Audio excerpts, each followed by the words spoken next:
शेख रशीद का शहबाज गिल के गालों पर बोसा, शहबाज गिल ने क्या रद्द अमल दिया। पाकिस्तान तहरीक इंसाफ के रहनुमा शहबाज गिल ने शेख रशीद के कान में कुछ कहने की कोशिश की तो साबिक वजीर दाखिला ने शहबाज गिल के गालों पर बोसा लिया।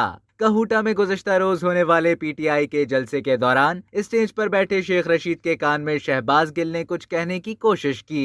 जवाब में साबिक वजीर दाखिला ने प्यार से उनका बोसा ले लिया, जिस पर शहबाज गिल भी मुस्कुराए बगैर नहीं रह सके।